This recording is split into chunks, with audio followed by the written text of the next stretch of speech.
Okay. Yes, I've got the one.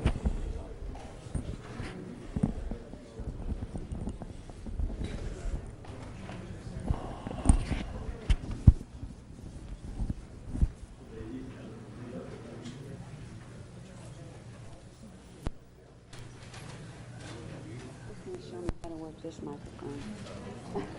They taught Dwayne. They taught me. Great, great.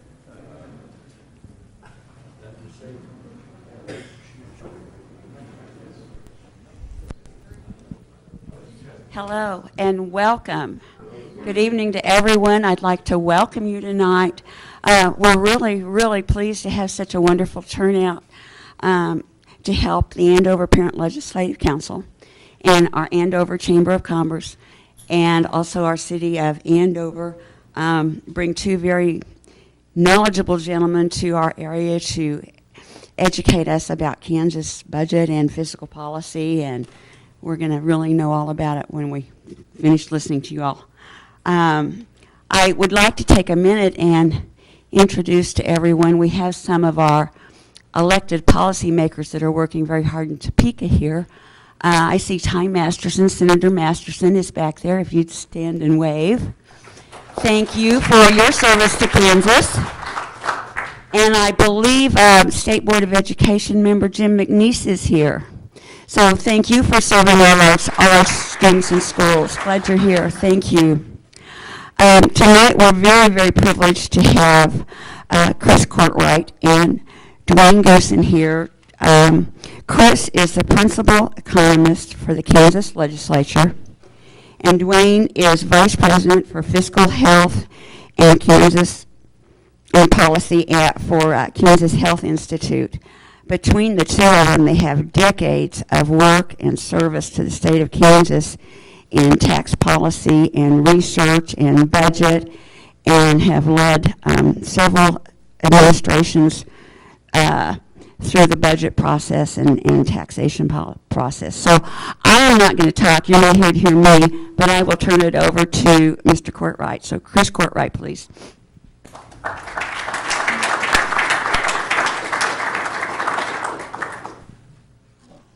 Well, thanks for having us here in Andover tonight.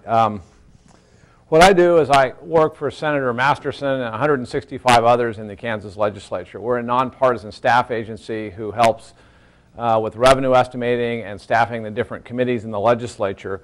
One of the things I do is staff the tax committees, and as you might imagine, that's given me a seat at a very interesting debate we've had in Kansas over the last couple of years. We've made some changes in our tax policy I'm going to talk about, and I'm going to tell you what the proponents say and what the opponents say.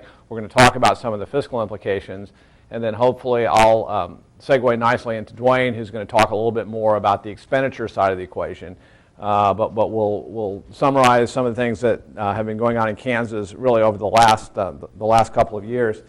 I'm going to start out and try and give you some historical context and background about our big tax law shakeup since 2012, talk about some of the specifics of the individual political twists and turns that went on in 2012 and 2013 that helped get the law to its current state, talk about some policy issues and fiscal implications, as I mentioned, and of course those are going to relate directly to the ability of the state to fund certain programs, and then we're going to conclude with some of the more recent developments relative to when we set the consensus revenue estimates in November, and I'll even mention there's some apparent good news coming out just on Friday regarding state general fund receipts. We track them month to month, and apparently the receipts for the month of February came in. There's some good news there, so I'll talk about some things that are good news and bad news, and at the end I'll remind you all we're going to sit down again as revenue estimators here in just about 5 or 6 weeks and take another look at everything.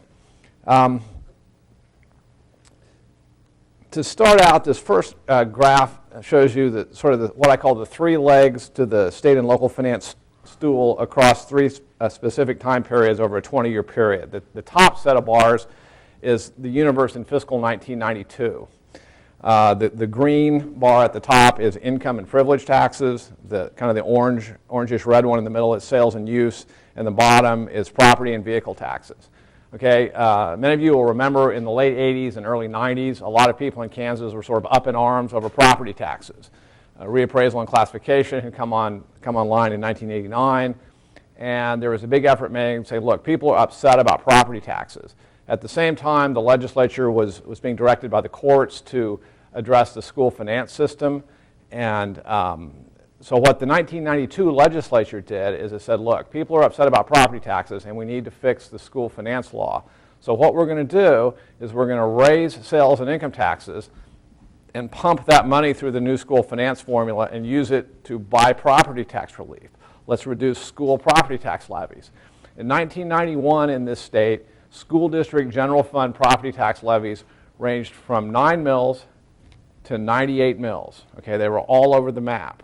The new school finance law that came in and said, no more 9 to 98 mills. Everybody shall levy exactly 32 mills. Okay, as you might imagine, that was some significant property tax relief for the vast majority of school districts in the state, but it also accomplished this goal of what I call 3 co-equal legs to the stool. We had a lot of tax study commissions and things I've had the privilege to be involved with over the last 30 years. I see Senator Corbin here and some friendly faces who were around during the 1980s and 90s for some of these talks. And for a number of years, the policy goal was let's have 3 co-equal legs to the stool. Let's try and equalize the income tax burden relatively with the sales and the property tax burdens. So what you can see here is after the 92 school finance law was implemented, the middle set of bars on there are FY98. By design, the sales and income taxes were raised to sort of buy some property tax relief. And this was kind of the goal policymakers had for about 20 years. Now, I'm giving you this background because starting about 2, 3, 4 years ago, a lot of this began changing. One of the reasons it began changing relates to the severity of the Great Recession. In fiscal 2012, you can see income and privilege was the shortest. Sales tax is about where it was, but if anything, the property tax leg had gotten bigger. Okay, but the important thing to know is by 2012, the 3 legs to the stool approach had sort of been abandoned in a way, and a lot of new policymakers were here saying, look, we need to address, which admittedly was the shortest leg of the stool, okay, but for a different set of reasons, we want to emphasize economic development, okay? We want to address the income tax burdens for economic development reasons. So generally, Kansas policymakers arriving after the 2010 and 2012 elections have argued that this 3-leg approach be abandoned in favor of an approach that creates a more favorable tax climate to compete more effectively within the region and even nationally for economic and employment growth, and that it was especially important to appear tax and business friendly relative to these other states, as the recovery of the Great Recession appears to be taking much longer than had previous recoveries. And I think certainly, I mean, that's right in a way. This particular recession that this nation has gone through is a different kind of animal. By anybody's account, it has taken longer to bounce back from this, depending on what metrics you're looking at. This was a different animal. So the argument of the policymakers the last few years has been, look, it's a multi-state competition of sorts in the pursuit of growth. And so we want to concentrate, we want to cut the income tax burden, and it's going to improve our ability to compete regionally and nationally. Now, before we can place some of these tax law changes over the last 2 years in their appropriate context, let's take a quick look at some of the more recent history leading up to this 2012 and 2013 debate and see what kind of challenges the state was facing, largely as a result of that Great Recession. From FY 2008 to 2010, we of course saw a spectacular collapse in state taxes. There was a reduction of $846 million in state taxes over 2 years, most of it from income and sales taxes. There were a number of tax cuts that were enacted from 2005 to 2007 that also were exacerbating the state's fiscal woes during this time. The estate and corporation franchise taxes, for example, were both producing over $100 million as recently as fiscal 2007. But those 2 tax sources have now been repealed altogether. So there were tax cuts from the mid-2000s, and then along comes the Great Recession. By fiscal 2011, though, the recovery in state tax receipts had finally begun. Taxes bounced up $816 million. led by sales and use at $441 million, although a lot of that was a result of the 1% sales tax rate increase that was enacted back in 2010. Individual income taxes did finally reverse in 2011. They went up about $250 million after they had pretty much tanked the previous 2 years. And corporation income taxes at least flattened out and quit falling. And by fiscal 12, it was clear that this recovery had continued and was in full swing. One other point I want to mention here is that the state general fund is sort of the mothership, and Dwayne's going to talk more about this, in that it gets about 80% of all state taxes come to the state general fund. It's the main pot of discretionary revenues that policymakers have to deal with. It's something Senator Masterson deals with on a day-to-day basis, working with the Ways and Means Committee. It's, again, the mothership when it comes to state finance. Another thing I want to mention, though, about the general fund is there was a huge fiscal problem out there for fiscal 2014, which is the fiscal year we're now in. There was a huge fiscal problem for 2014 that everyone sort of knew about even before the discussion started in 2012 and 2013 about major tax cuts. In order to round up enough political horses to sort of drag the 1-cent sales tax bill across the finish line in 2010, a political deal basically had to be cut by Governor Parkinson and legislative leadership that provided for 6/10 of the increase to sunset after 3 years, and for the remaining 4/10 to be taken away from the general fund in favor of the highway fund. Supporters of an enhanced transportation program were enlisted to vote for the sales tax increase bill, knowing that the additional infrastructure money would be arriving in 3 years, just as KDOT had exhausted additional bonding authority that had been granted to them in a separate piece of legislation. Also worth remembering is that the state had enjoyed over $1.9 billion in federal ARRA money that prevented bigger budget cuts and tax increases that would have otherwise been necessary in the wake of the Great Recession. But that particular spigot had been shut off just as we were entering this debate in 2012 and 13 about the future of the state budget. Okay, so now that the table has been set historically, let's look back ultimately at what was enacted in 2012. We know that there was major surgery on the income tax brackets. The top bracket of 6.45% was repealed altogether, while the 3.5 and 6.25% individual brackets were reduced to 3 and to 4.9% respectively. Certain non-wage business income, including that claimed by so-called pass-through entities, generally Subchapter S, LLC, and sole proprietorships, was exempted from income tax completely. These features were all part of the governor's original proposal, but, and this is an important but, a number of revenue offsets that the governor proposed in 2012 would have significantly reduced the overall cost and fiscal impact of the bill were removed. Especially his recommendation that the sales tax remain frozen at 6.3% and not fall to 5.7%, as had been part of the political deal I mentioned back in 2010, and his recommendation that all Kansas itemized deductions be repealed. These provisions would have increased receipts by about $250 million for the sales tax freeze at 6.3% and about $450 million to repeal all itemized deductions. So there would have been $700 million in offsetting revenues coming from those two parts of the governor's proposal. But some political maneuverings that went on during the 2012 session ended up getting this particular version of the bill to the governor's desk. And really no one thought it was going to end up becoming law. And frankly, almost no one wanted this version to become law. Okay? Nearly everyone anticipated a subsequent version would end up being approved before the 2012 session concluded, and the governor, in fact, kept asking for that to happen. He kept calling for the tax conference committee to reconvene during the waning days of the veto session. He said, look, send me a subsequent version. But 2012 was an election year, and I think the political process had become relatively stalemated, so the final gavel fell with no follow-up legislation being adopted. All right, so let's take a look at the Revenue Department's fiscal note on the final 2012 legislation that few people wanted to become law, and even fewer expected would become law. The governor's original proposed fiscal impact for fiscal 14, when the tax year 2013 tax cuts were fully implemented, was around $100 million. That was his original proposal. Okay? But look at the slide.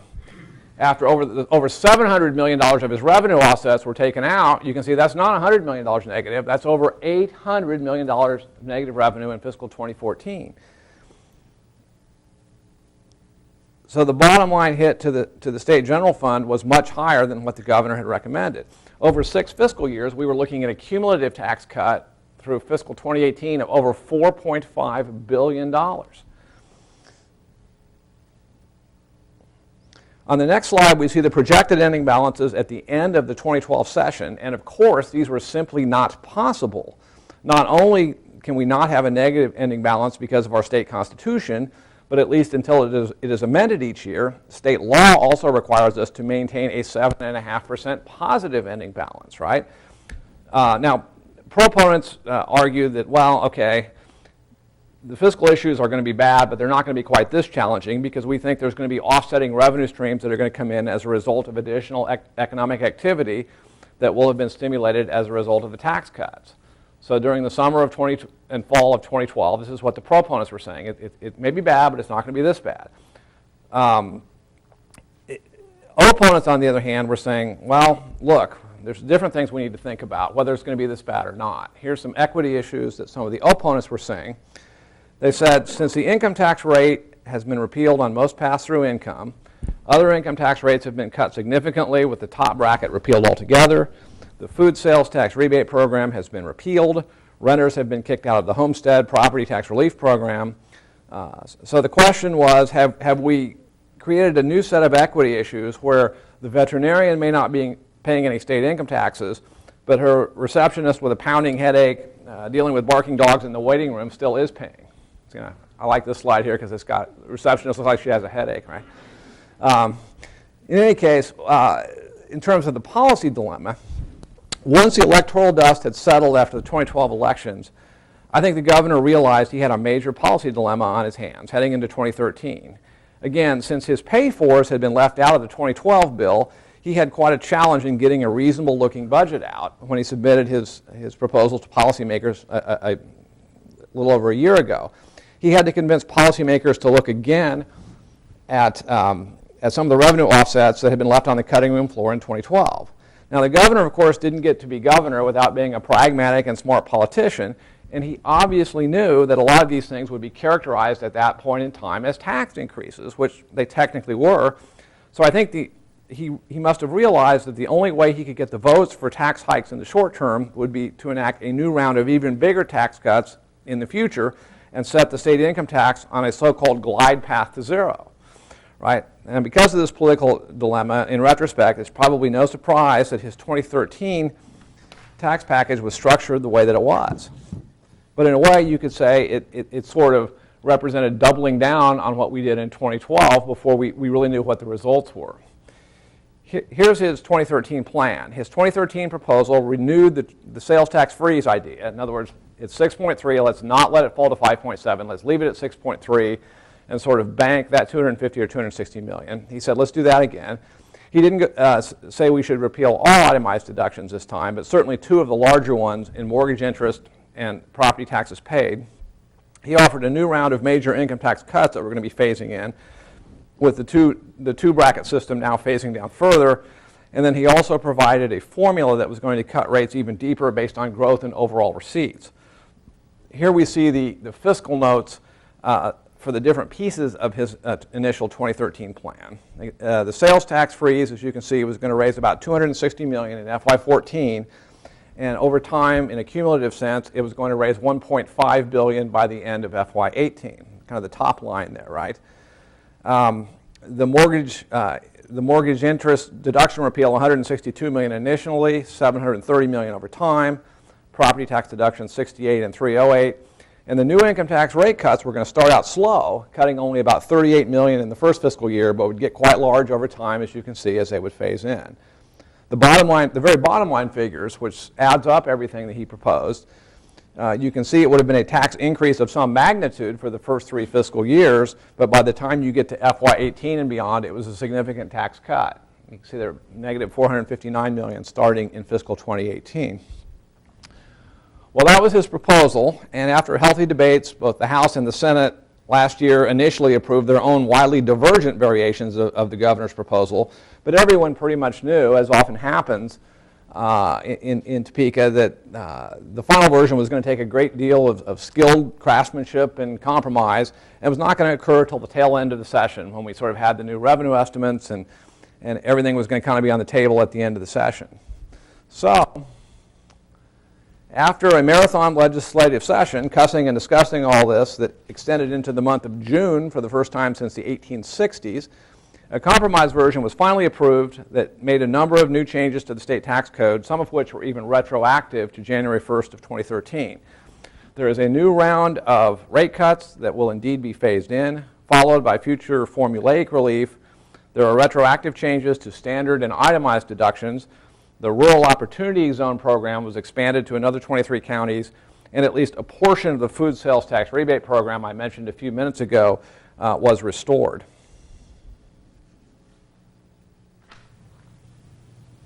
Over on the sales tax side, the new rate was not frozen at 6.3% as the governor had recommended, nor was it allowed to fall to 5.7% as prior law had provided. Instead, the new statewide rate is 6.15%. If for no other reason, then that's a number somewhere between 5.7 and 6.3, right? And that's how political compromises work. Taking a closer look at the income tax pieces, the rates are going to be dialed down over time to 2.3 and 3.9% by tax year 2018. And there will be further reductions under kind of a complicated formula that's going to trigger and provide additional rate relief starting in tax year 2019. On itemized deductions, the charitable deduction is retained altogether. Whatever charitable deduction you get under federal law will continue to sort of flow on through to your Kansas state income taxes. The deduction for gambling losses, though, is repealed altogether. You can no longer deduct gambling losses in Kansas. All other itemized deductions are going to get what they call a haircut relative to the amount that flows on through from federal law, starting at 35% and over time moving to 50%. Standard deductions had been raised significantly in 2012, but those increases were rolled back somewhat with the 2013 legislation. As I mentioned, a lot of these changes were in fact retroactive to the first day of tax year 2013. So, how did all this work when they finally fit it together? Here are the final fiscal notes provided by the administration last summer for the various provisions of this new law. As you can see, it is a net tax increase for each of the first 4 years and is relatively revenue neutral in fiscal 18, but would have been significantly negative by many hundreds of millions of dollars if we had a fiscal 19 row on here, okay, when the tax year 18 cuts were fully annualized. The net change by the last day of fiscal 2018, the net change of the 2013 law relative to the old 2012 version was a cumulative net tax increase of $777 million. This is the figure you heard last summer many of the opponents of the new law cite. They say, look, oh, it's a $777 million tax increase, right? But, and this is a pretty big but, many of the new law's proponents prefer this next table, which shows the combined impact of both bills relative to the 2011 state tax law. And the cumulative impact by the end of fiscal 2018 is estimated at $3.762 billion in net tax cuts. Okay, the bottom right-hand corner figure over there. Their argument is that no one expected the version of the 2012 legislation to become the law the way it did, and everyone pretty much acknowledged it somehow had to be fixed, at least in the short run. So they prefer to view the policy changes over the 2-year cycle with this information when they talk to their constituents, as you might imagine. Okay, whichever approach you want to use, I think everyone can acknowledge that there will be significantly less funds in the state coffers over time than there would have been absent these sweeping changes enacted in our tax system over the last couple years. And certainly there is great interest in what the Kansas Supreme Court is going to say in the Gannon v. Kansas litigation, wherein a district court had previously ruled that our K-12 school finance system is unconstitutionally underfunded, likely by many hundreds of millions of dollars.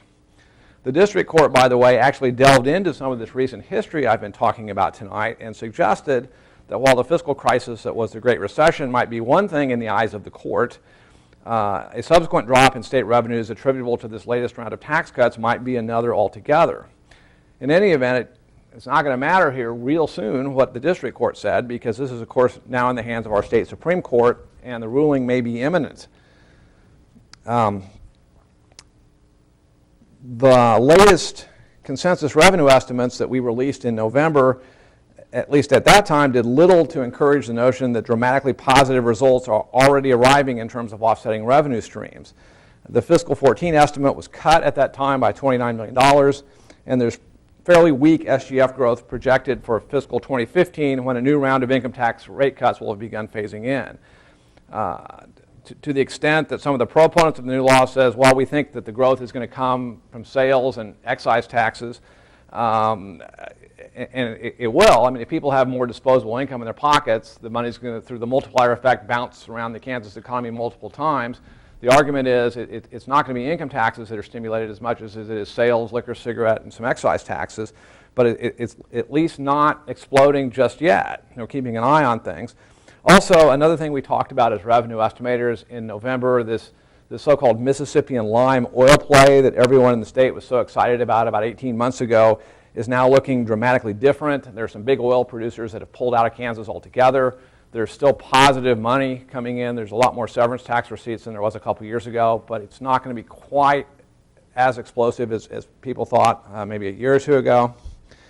In terms of some of the key economic variables cited by the consensus group, Kansas personal income and gross state product are still at this moment in time growing more slowly than the nation as a whole, and the overall Kansas employment is expected to grow by about 1.4% through the end of calendar year 14. So the growth is out there, but it's not here yet. And the question is, when's it going to be here? You know, some economists will say, well, it's going to be 3 to 5 years. We don't know. It's one of the things we talk about a lot as revenue estimators. When are the offsetting revenue streams really going to kick in? It's an interesting, certainly, question. Also, we now have, for the first time, fiscal 19 information that can be applied to a 5-year profile. As I mentioned earlier, this is the year when the final tax year 2018 rate cuts are fully annualized, and there'll be a new formula that will kick in after that. You'll remember that the 2013 bill in fiscal 18 was relatively revenue neutral, but you can see now that we have fiscal 19 on here, there's about $255 million of tax cuts in fiscal 2019 provided by the 2013 legislation. And add it all up, again, consider both pieces of legislation together, and the numbers that people are using suggest that there will have been, by the last day of fiscal 19, an estimated $5 billion less to have spent on anything and everything over that 6 or 7 year period than if we had not changed any of our state tax laws back in 2012. So that's kind of where things stand here on the revenue side of the equation as we're in the 2014 session. As I mentioned earlier, as revenue estimators, we're supposed to sit down and reconvene here in mid-April. We're hoping to have some actual returns. Our Department of Revenue will have some tax year 2013 returns that they're analyzing for the first time. This is a critical time. We've been dealing with estimates and forecasts and these kinds of things about what is the tax law going to mean relative to people's liability. Okay, for 2 years we've been playing with adjusting the tax year 2013 income tax laws. And now we're actually going to know. We're going to see when people want to file their returns how it's coming in. So it's going to be exciting to actually see some tangible information and plug that into our forecast. So we will be revising the fiscal 2014 forecasts for pretty much the last time and revising fiscal 2015, which starts July 1st. We'll be revising that forecast as well. The other thing I mentioned earlier is, as if there weren't enough imprecision in revenue estimating, sitting down to do it twice a year, we subsequently take and disaggregate the revenues into 12 separate monthly sub-estimates. So we sort of have this tracking report that we give to Senator Masterson and others. And you know, some months it's good news and some months it's bad news. At this juncture, there was apparently some very good news. In the February report, income tax receipts came in well above the estimates. And so if that trend holds and continues, we'll be, over the next 6 weeks, visiting with the Department of Revenue. It's possible in April, certainly, there could be some upward revisions to that particular source, although, again, we're down a little bit on sales taxes. So we factor everything in. As revenue estimators, we talk about Kansas personal income and the inflation rate. and everything else that might affect the global, regional, state, local economies, okay? How has the world changed since November? I guess just today the stock market tanked because of concerns over Russian aggression in the Ukraine, okay? Whatever's going on in the world, we talk about it, and we plug it in when we reconvene as revenue estimators. So we'll be doing that again here in a few weeks. In any case, I hope I didn't go too fast, and I've given you hopefully some good background here on the revenue side of the equation. And at this point, I think I'm going to hand things off to Dwayne, who will kind of plug it in and talk with you about broader budget issues. Dwayne was, besides being at KHI, was a budget director for 3 different governors, and he has a good deal of background and experience on the expenditure side of the equation. So I'm going to hand it off to him, and when he's done, I think we're going to stand for questions.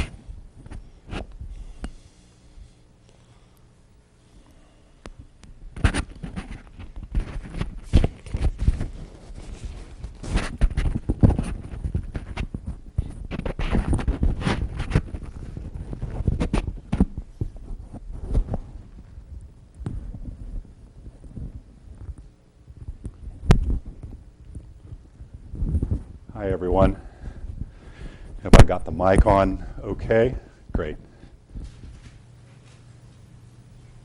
It is very nice to be in Andover. Thank you for the invitation to come. And wow, it seems great to have, on a cold night, a big audience like this for a budget talk. So thank you. Thank you so much for your interest and for your willingness to kind of dig into these sometimes complex issues to try to figure out what is going on with our state finances.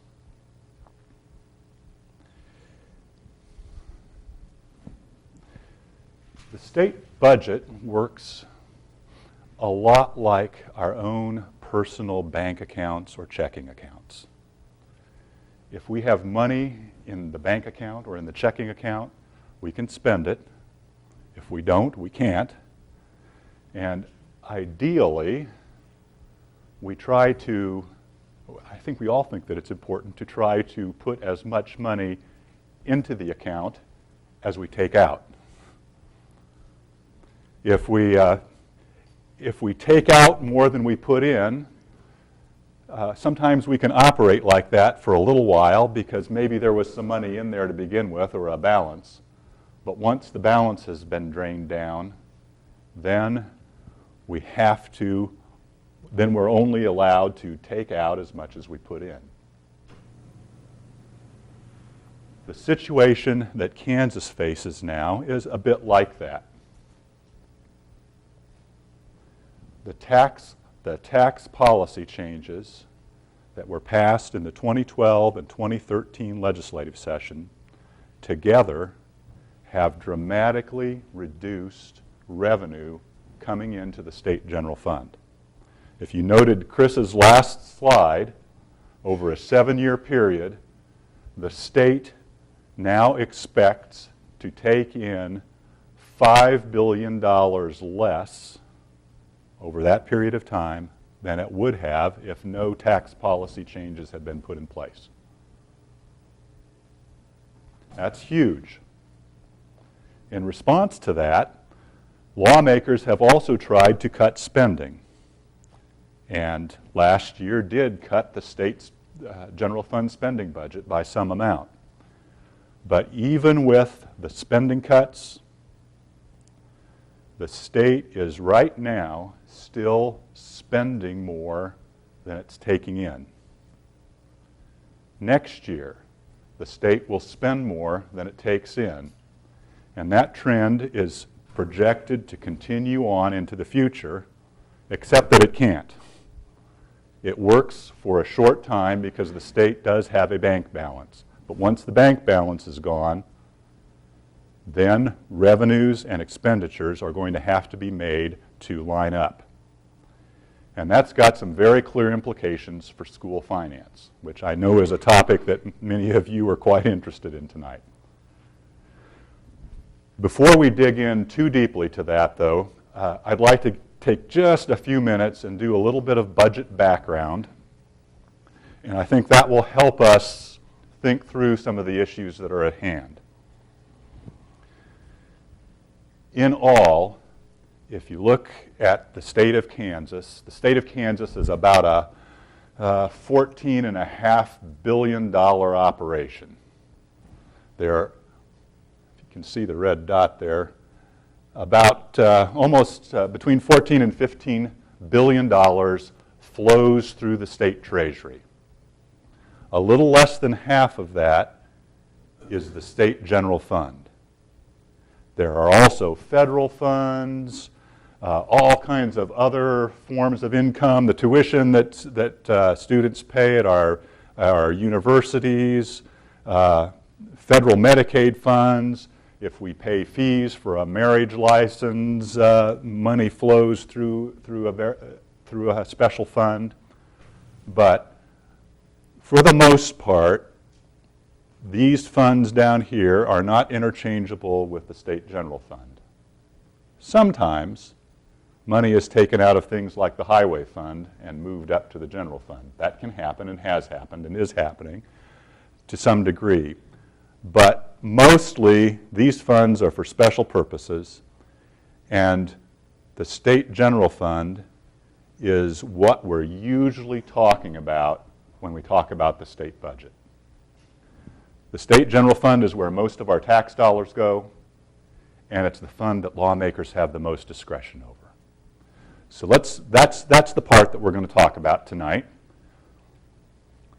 Chris outlined where revenue comes from. He outlined a lot about the political debate about our current revenue situation, but the state general fund gets its revenue mostly from the individual income tax and from sales tax and from a series of other smaller things.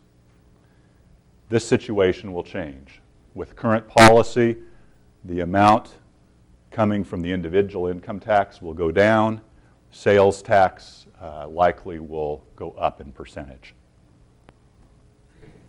Let's look at a similar chart for how we spend state general fund dollars. And this one's important.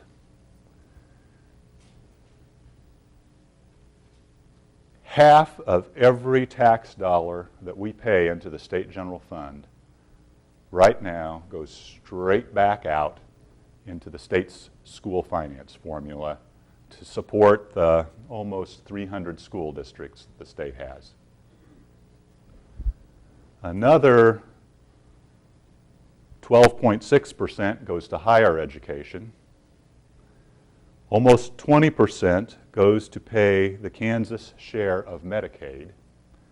Medicaid is basically a health program for low-income Kansans. The federal government pays for about a little over half of it. The state pays the rest, and the state share takes about 20 cents out of every tax dollar. There's another slice right here that is other human services, everything that's not Medicaid, that's state hospitals, other kinds of public health programs. And then there's public safety, which is mostly the Department of Corrections, general government, which is the court system and the legislature, and a tiny slice for agriculture and natural resources. But what's important to note here is that if you start here with other human services and go all the way around, you've got almost 90% of the budget for either education or human services. A huge portion of the tax dollars that we pay in to the state general fund go directly to human services and education, especially education. Between higher ed and K-12, that's almost 2/3 of the state general fund. So what we've got in Kansas now is a situation in which revenue, our income, has been cut. Spending has been pulled down as well, but the spending pressures are all upward. Even though the legislature managed to do some cuts last year, the likelihood that any more cuts can realistically be put in place with these kinds of programs is very difficult to imagine. So we've got a situation where revenue is down, but the pressures to spend are up in a whole variety of areas. There's a school finance lawsuit pending, which many of you know about. Medicaid caseload, the Medicaid program in Kansas goes up virtually every year. We all know that health costs are rising, and it's just pretty standard practice that the state has to add about $50–60 million new dollars each year to cover the Kansas Medicaid program. There are a whole variety of other things. I won't go through all of those. The state also each year must put in new money for the Kansas Public Employees Retirement System.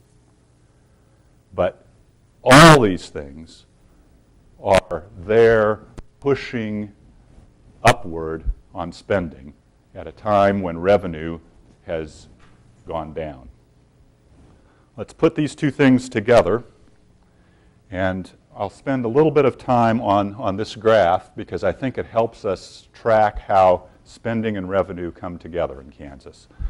The red line shows spending from the State General Fund starting in fiscal year 2000, and the green line shows money coming in. And let's just track through this because I think it'll help us understand where we've come from and the position that we're in today with our current budget.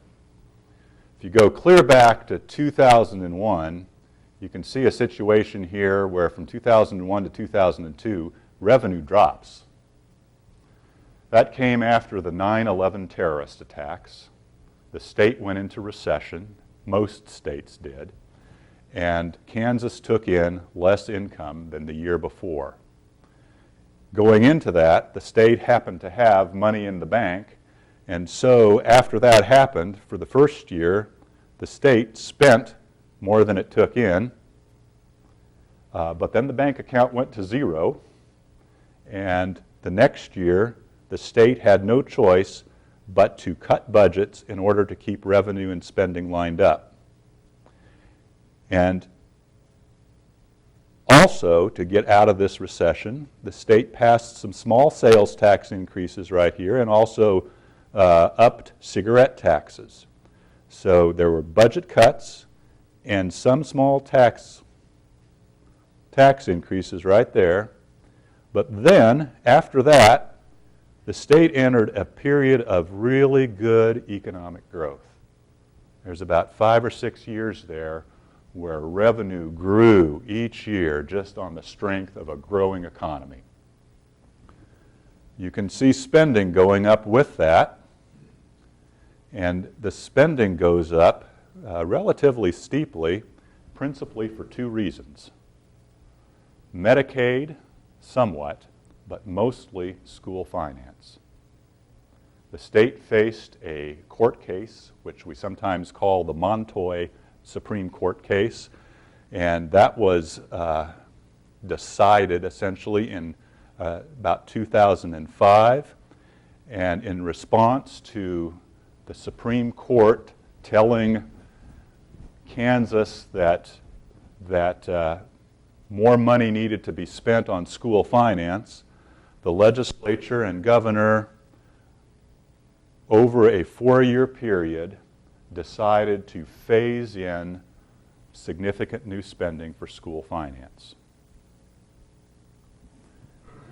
You can see that's basically this 4-year period here. And the aim was to get to $4,492 per pupil. And the legislature actually achieved that. They passed a budget with that much in it for each student. And the first budget, that was in the first budget passed in fiscal year 2009. That budget, if it had stood or if it had actually been implemented, would have been right up about there. But even though the legislature passed a budget for that, It could not be implemented because the recession, the Great Recession, starts in. And you can see here for a 3-year period, 1, 2, 3 years, revenue goes down each year. That had never happened in state financial history before. There had been a time when revenue had dropped for 1 year from the previous, but never 2, let alone 3 years in a row. The state entered that period with a lot of money in the bank, and for 2 years spent more than was taken in. But at this point right here, after fiscal year 2009, there were no more balances, and revenue continued to drop quite steeply, and the state had no option but to make revenue and spending line up. The projections at that time were that revenue would drop for a 4th year in a row. I don't think the legislature wanted that to happen because that would have meant even more cuts beyond what you see here. And in response, the 2010 legislature passed a 1 cent sales tax increase that was to be in place for 3 years. And that 1 cent sales tax increase, plus an economy that started to recover a little bit, lifted revenue. There's the 1st year of it. There's the 2nd year of it. And revenue would have gone up a 3rd year, except that the new income tax changes begin to take effect. And instead of revenue going up to here as it would have, rather it starts to fall. And now in fiscal year 2014, which we're right in the middle of, revenue has dropped down significantly as a result of the tax changes that have been put in place. You can see that that lawmakers work to cut the budget as well to try to keep these things even, but right now the state is spending, again, more than it takes in, and in the budget that the governor has recommended for fiscal year 2015, which begins next July 1, spending again exceeds revenue. That works out, and it can work for these 2 years because there is enough money in the bank to do this spending, even though it's important to note that the spending that's being recommended here in 2015 is about the same. Look at that level. It's about the same as it was 1, 2, 3, 4, 5, 6, 7 years ago, with a period of intervening dramatic reductions.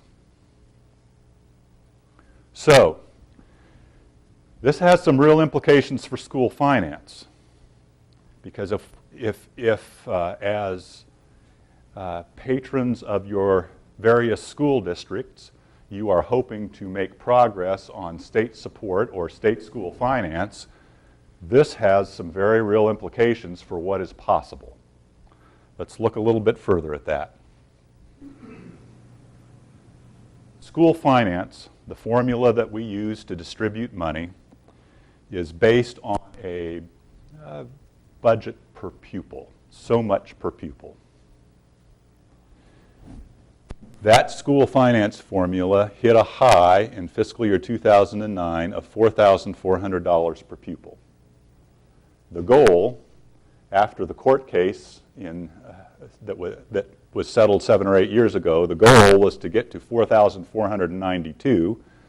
The state actually achieved $4,400, but now, today, it is at $3,812. Next year, it is projected to be $3,823. The governor and legislature are considering adding some money in both these 2 years to bring this up a little bit, to bring this one back up to $3,838 and to bring fiscal year 2015 up to about $3,850. But the budget per pupil the base state aid per pupil has dropped significantly from where it once was.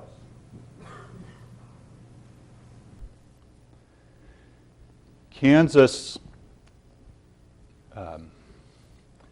gives education aid to school districts in 4 large areas. The largest we call general state aid. That's the area that funds this budget per pupil, or base state aid per pupil. Kansas gives money in general state aid. In 2009, the amount was $2,175,000,000. In the governor's budget for fiscal year 2015, the amount is $2,054,000,000. So over a 6-year period of time, general state aid is dropping by some 125 or 120 million or so. Kansas also spends money on special education. Over that same 6-year period, that amount has stayed absolutely flat at $428 million. There is also some money that's given to supplemental aid. Sometimes we talk about this as local option budget aid. Some school districts have chosen and are able to add on to their budget by through a local property tax. And this supplemental aid essentially helps reduce property taxes in some districts. It doesn't really add on to school budgets so much, but it helps even out what school districts raise from local property taxes. Then also, Kansas, the state, funds the employer share of the retirement payment for all education personnel. In fiscal year 2009, that costs the state $242 million. Next year, that is projected to cost just under $400 million. The state has added money to KPERS, although for school districts, this is simply a pass-through. The state sends, in 2009, the state sends $242 million to school districts. The school districts send it to the KPERS system. Same thing here. The KPERS money is important, but it doesn't help a school district lower class size or really do anything else. So what we've got is a situation where general state aid, the part that really funds a school budget, is going down at a time when enrollment is going up and what we call weighted enrollment is going up pretty substantially. What the weighted enrollment is, just very briefly, many of you probably understand this, but a regular student in a school district is counted as one, but if you're a vocational student, you're counted a little higher. If you're considered to be an at-risk student, you're counted a little more. You're weighted up.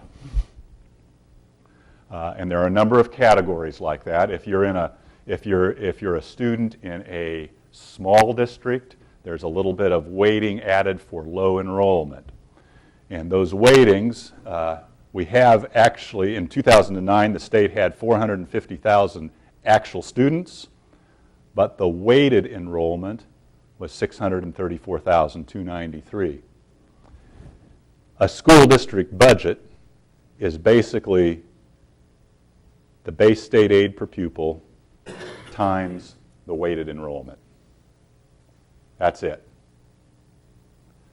So what schools actually have to work with to educate their students has dropped from 4,400 down to 3,823. Schools have received more money for KPERS, but that doesn't help in the classroom. There has been some more money for supplemental aid, but that really is a replacement for property tax. So in terms of what school districts actually have now, it is their budgets have dropped from this 4,400 down to 3,823 in 2015. Now, if we want to get that up, maybe that's not everyone's goal. I don't know, but for those who wish to have this number increase, that's going to be very difficult, because the state is spending right there, right now, that's $3,820-some dollars, and that's where spending lies. And even at that level, the state is spending more than it is taking in with the new tax law. So in that kind of a situation, think about your own situation. If you have a bank account and you're putting less money in than you take out, and you know you're drawing your savings down, that's not a time when it's easy to invest in anything new or to try to enhance what you're already spending money on. Same thing for the state. It's very difficult now to add anything on to school finance given the current financial situation that's faced out into the future. So, to kind of wrap up here, and then we'll be happy to take your questions. The current situation is possible because we have a bank balance. It's possible now for the state to spend more than it takes in because it's drawing down the bank balance. But that path is not sustainable into the future. The state's revenue stream does not currently support the programs that are in place. And once the balance runs out, there's going to have to be some kind of a reconciliation between spending and revenue. And that's the hard job that lawmakers will face. Perhaps that can be avoided during this legislative session. Certainly if the Kansas Supreme Court does not rule on school finance, it's probably possible to pass the budgets that are being debated right now and do that without too much discussion. But next year, some kind of reconciliation will have to take place. Even if the Supreme Court does nothing, the state cannot sustain current programs on the revenue stream that's there now. Okay, that's probably enough input. Chris and I would be happy to stand for questions or hear your comments or thoughts, and would welcome